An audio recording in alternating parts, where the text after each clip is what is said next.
All right, welcome to screencast number 4 for Unit 4, Lesson 1. I'm on page 180. How is acceleration described? Acceleration is a measure of how quickly velocity changes.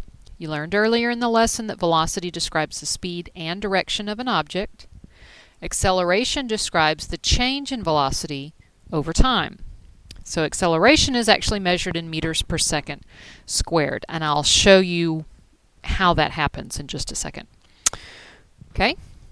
Now, acceleration is a measure of the change in velocity. Acceleration occurs when there is a change in speed, a change in direction, or a change in both. Because remember, velocity changes if you change your speed, but velocity also changes if you change your direction. Because remember, velocity is a vector quantity, which means that we have to specify direction as well as a number.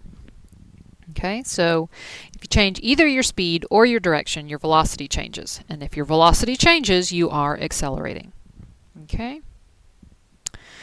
All right, if you look down at number 17, let's look at that real quickly. Okay, we have 17 says identify, label the arrows in the soccer game diagram to indicate changes. It says use S for a change in speed, D for a change in direction, B a change in both speed and direction. All right, so first we've got the little guy in the red shirt. The defender turns as he moves into place. Since he is turning, that is D, a change in direction. So in the little white box beside him, you need to put D for direction. The goalie turns and begins to run towards the ball. So she is changing her direction and changing her speed. So that is B for both. And then we're looking at the soccer ball itself. The ball slows slightly due to friction. And so that is a change in speed. So we put S. All right, so let me show you the little tidbits that I did for this page. All right, under the blue heading where it says how is acceleration described, I underlined the definition of acceleration. It's a measure of how quickly velocity changes. Acceleration describes the change in velocity over time, and acceleration is measured in meters per second squared. If you notice, please, out to the side I have a formula for you. Acceleration is change in velocity divided by the change in time. And since velocity is measured in meters per second and time is measured in seconds, that's how you wind up with meters per second, or meters per second squared. Because if you look at the units for acceleration, you're dividing meters per second by seconds again. So you get 2 seconds and only 1 meter, so meter per second per second. Okay? Now, looking down at the red heading where it says acceleration is a change in speed, direction, or both, under that section, please find the sentence that says acceleration occurs when there is a change in speed, a change in direction, or both. And actually, I would highlight the first sentence as well that says acceleration is the measure of the change in velocity. Because remember, velocity involves both speed and direction. So if you change your speed, if you change your direction, or if you do both, you are accelerating. Okay? Now, when we use the word acceleration, people tend to think speeding up, speeding up, speeding up. But you've got to understand what acceleration means scientifically. It means something a little bit different than it does in just everyday speech. When we talk about acceleration in science, it is a change in velocity over time.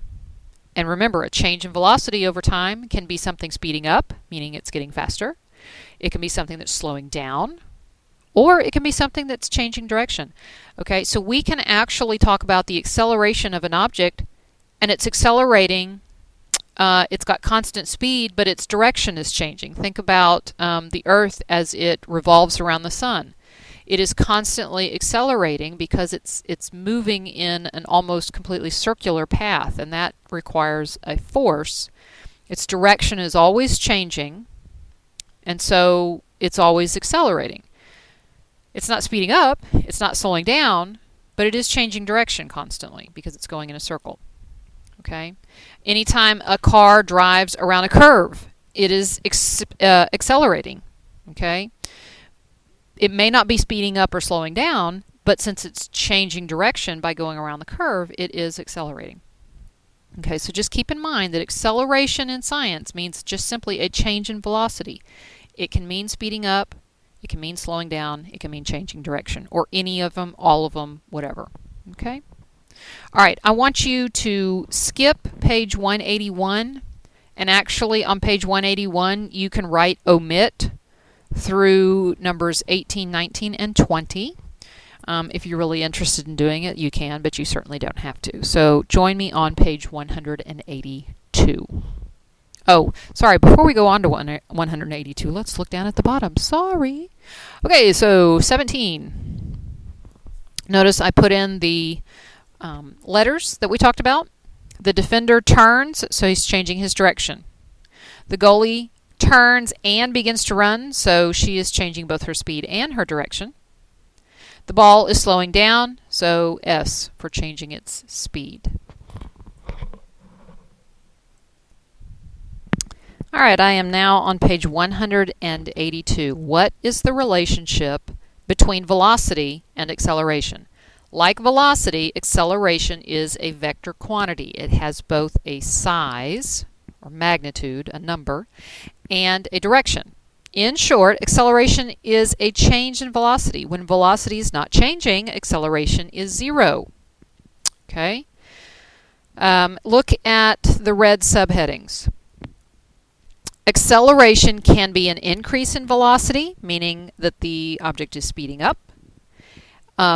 Acceleration and velocity, well, an object can be speeding up if the velocity of the object and its acceleration are oriented in the same direction, meaning if you drew them as arrows, they would be pointing in the same direction. Okay? For instance, you're in your car going 50 miles an hour and then you hit the gas pedal, that causes acceleration in the direction that you were already going. So the acceleration arrow and the velocity arrow would be in the same direction, and so it would cause you to speed up. Acceleration can be a decrease in velocity, though, also. That's the next red heading. If velocity and acceleration are in opposite directions, then the speed is decreasing because the acceleration is working against the velocity that you already have, so you're going to be slowing down. And if you think about the car going 50 miles an hour, if you apply the brake pedal, you are now accelerating, but the direction of acceleration is opposite of the forward motion. So the acceleration acts backwards, whereas the velocity acts forward. Now, you don't actually see little arrows and things, but that's the way. Just think of it, they're working against each other. Okay, if you put the brakes on, the acceleration is working against the velocity that you've already got. Okay, acting to slow your car down. Okay, then the next one on page 183, remember that acceleration can also be a change in direction. Okay, so I'm going to mark this page up nice and colorful, and then I'm going to talk to you about what I want you to make sure that you understand on this. And then we're going to go, the last little bit will be doing the sample problem on page 183. All right, so I'm on page 182 and I've marked it all up. First thing under the blue heading, like velocity, acceleration is a vector quantity. It has both a size and a direction, meaning it has a number and a direction. Acceleration is a change in velocity. When velocity is not changing, acceleration is zero. Remember, acceleration can come in three varieties, basically. Acceleration can be an object speeding up. Acceleration can be an object slowing down. Or acceleration can be an object changing direction. Okay, so let's go with speeding up. If the velocity of an object and its acceleration are in the same direction, then the velocity increases. It's a really bad drawing, but I tried to kind of illustrate what they were talking about when they say that they're oriented in the same direction. So if you look at the little truck that says hit the gas, you're already going 25 meters per second. That's your velocity. But then when you hit the gas, you're speeding up by 2 meters per second every second, meaning you're accelerating. So your velocity is going to start climbing. If you're speeding up at 2 meters per second every second, then after you've accelerated for 1 second, you'll now be going 27 meters per second. And after another second, you'll be going 29, etc., etc. The truck is speeding up. Those two arrows are pointing in the same direction. So the acceleration that you're experiencing is working with the velocity that you already have. Okay, then I have another really bad illustration down at the bottom showing just the opposite. Hit the brakes. So let's say your truck is going 25 meters per second and then you hit the brakes. Well, the acceleration is working against the velocity that you have. So it's going to wind up slowing the truck down. Now the truck doesn't actually move backwards, okay? Please understand that. The truck is not moving backwards just because the acceleration is oriented backwards, okay? The acceleration, you can just think of it, the acceleration is working against the velocity, so the velocity is going to be decreasing, okay? Now, in all cases, acceleration is something that you can feel. If you get in a car and somebody floors it and speeds up a bunch, you feel thrown back against the seat. You feel the acceleration. If somebody's going really fast and they slam on the brakes, you lurch forward. Okay? You can feel the effects of acceleration. You can also feel the effects of acceleration when it's just simply a change in direction. When someone goes speeding around a curve, you wind up leaning or being thrown and hitting, you know, like the side door or the window or whatever. Okay? All right. Moving to page 183 where it says, well, before I move, I can't remember whether I told you. Under the red heading, make sure that you underline if the velocity of an object and its acceleration are in the same direction, the velocity increases.